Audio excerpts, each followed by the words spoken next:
My name is Kramer. I'm a Dutch journalist. I work for television, radio, and for the newspaper. And in 2007, I read a small article in the newspaper, and it said that Sierra Leone was called the worst place in the world wherein to live. So the worst place on the planet.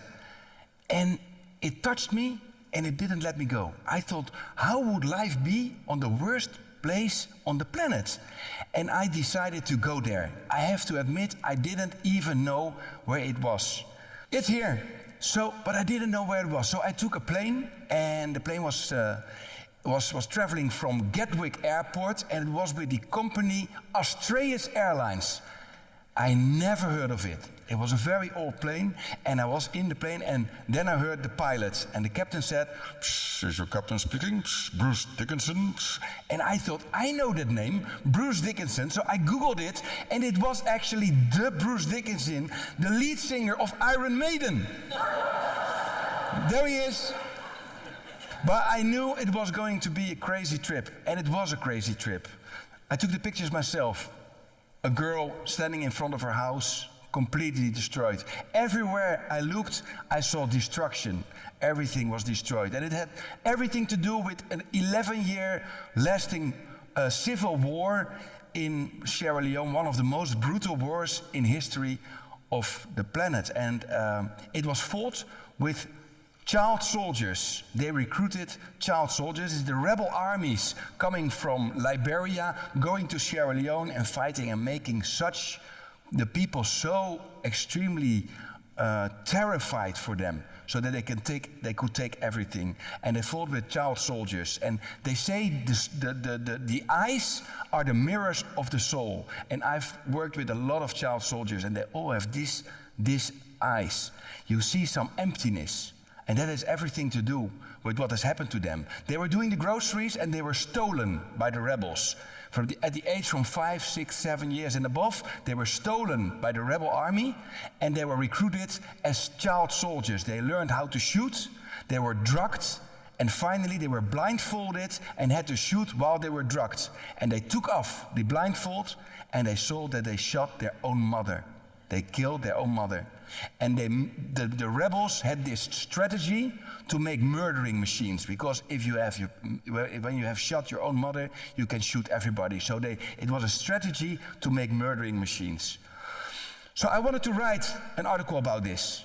And then I met someone who really changed my life. His name is Abdul. Abdul came to me and he said, "You're a journalist like all the journalists who come to Sierra Leone."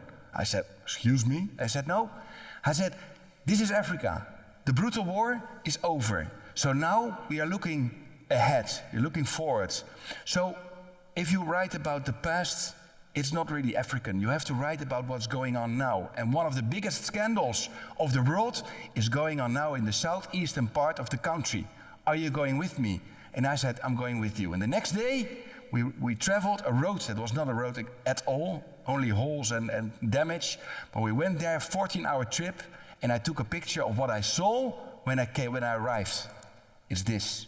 These are the diamond children. These are the children digging for diamonds from the morning, early in the morning, till late in the afternoon, in the evening. And I saw them, and I see the Udeem bellies. You see the hunger bellies, swollen bellies.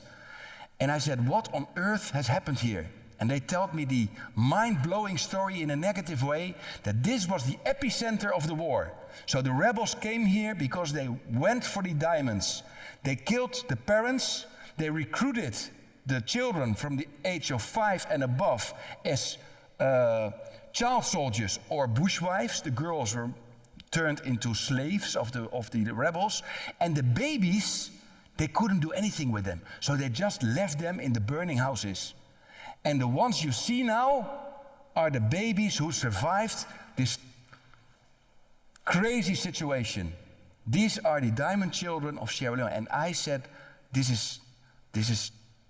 is mind-blowing in a negative way, because I cannot understand that, especially the most expensive stone that is here in the Western world, a symbol of happiness. We give it to each other on the most happy moment of our lives, is being dug by the most vulnerable orphans of the world at the other side of the world. So I made myself a promise.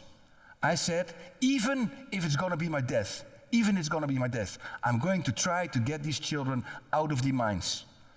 This is when I asked them, who of you wants to go to school? Nou, dan moet je ze in Nederland proberen. You have to try this in the Netherlands. I try to keep my humor because it's very important. Humor is a way of survival in these circumstances. These were the diamond traders, the illegal diamond traders. They drove in Hummers. And Hummers in that era, in 2008, that was 2007, 2008, that was the symbol of bombasm. You know, just spoiling champagne in the sea. And those guys were being rich over the backs of these little children. So I made myself this promise. I'm going to get them out of the mines if possible. I was very naive. I have to say I was very naive. I did it with social workers. I went to the mines with social workers to get them out. I've been arrested by a corrupt police officer. And every thought was going into my mind. I thought, oh, if they say that I'm a diamond trader myself, or I'm a drug smuggler, they put me in jail for 20 years. And in Holland, in the country I live in, they say, well, what is it? Where smoke is fire. and they will say, he did something. So everything went into my mind until Abdul said, give him 25. So I gave him $25 and we corrupted him back. And they let us go, they released us. So $25 is a lot of money in this country. That was lucky. But I also had to flee one time for guys with the machetes, with the big knives. And then one of the guys from the area, he said, if you want to make a difference here, you have to talk to the chiefs, to the traditional leaders, to the burgemeesters, to the mayors. So I went to the highest mayor, to the paramount chief, Mr. Denby. And I came with a shirt, a football jersey of the Dutch national team. I never come empty-handed because it breaks the ice. So I came with a jersey and I said, Chief Denby, I didn't come empty-handed. This is a jersey of the Dutch national team. I come from Holland. And he interrupted me. He said, are you from Holland? Really? He said, well, that's a coincidence because my brother, he played with Johan Cruyff in America at the New York Cosmos. So I was so lucky that so deep in the jungle, in the forest, in the remote areas, I met somebody who personally knew Johan Cruyff. That was my luck. I think it was sent by heaven because even if you're not religious, you start believing there. So I said, and he said, Dutch people are nice people. What are you coming to do here?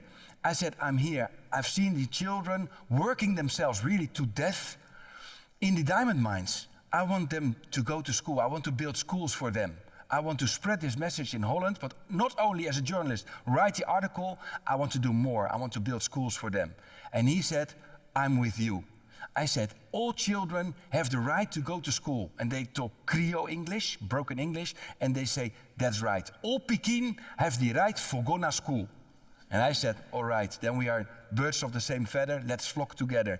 So together with the chiefs, we went from mine to mine to mine to mine to mine, and we got these children with other people, armed guys. We got these children out of the mines and we started building schools for them. So I was really lucky with this paramount chief. This was the first school for diamond children, and now I'm going to show you how happiness looks like. I have to say, that's thank you.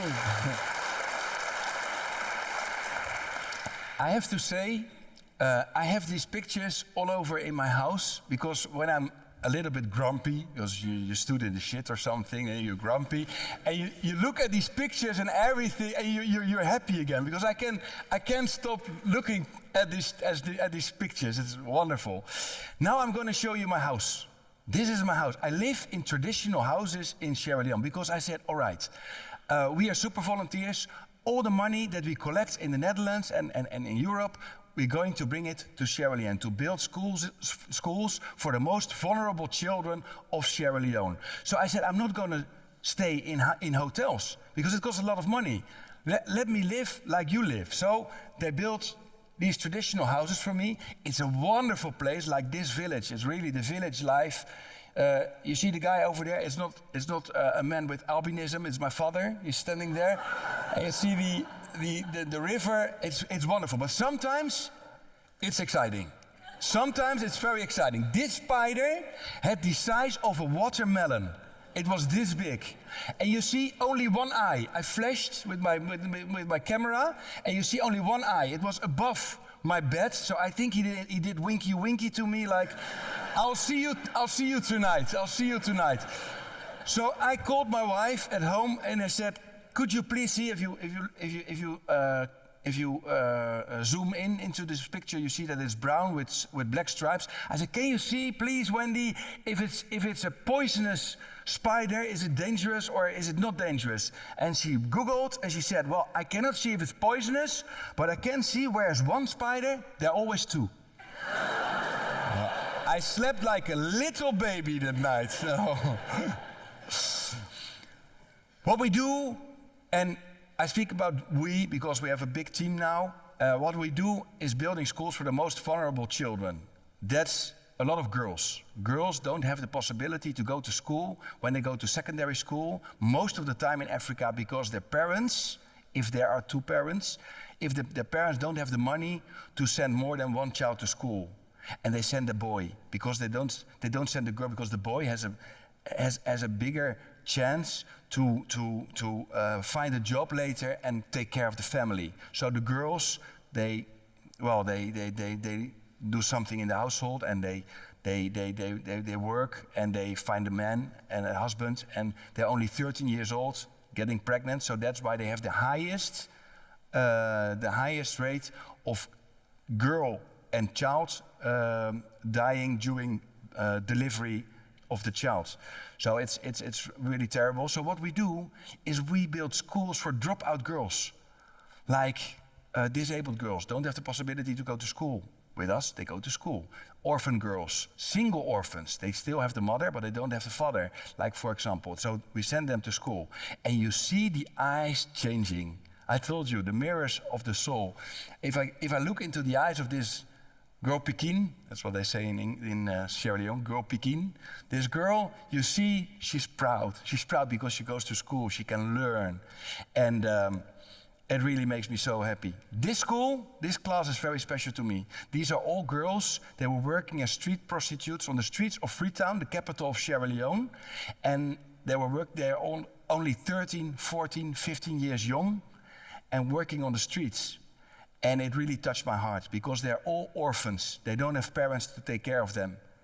And what we do is, together with one of my best friends, Ima is her name, she has, what happened to these girls has happened to her as well. She was, when she was very young, also a street prostitute, and she convinces the girls that there's a better life for them. And she convinces them, they go to our schools, and now they're going to be trained like barbers, tailors, cooks, catering, or hotel management. And that's so super, because I'm so proud of these girls, that the situation they came from, that they're really doing something for their future. They're building a great future. So we had 48 children going for exams, and all 48 passed the exams, because they know this is the chance we have to make for survival.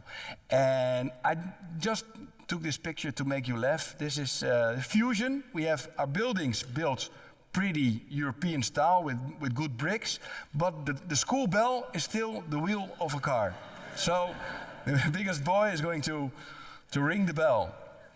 This is an amazing story. In 2010, the people wanted something with their feeling. I saved a lot of children from the mines and from other difficult circumstances. So they wanted something with their feeling, and they decided to make me a chief also. They crowned me a chief.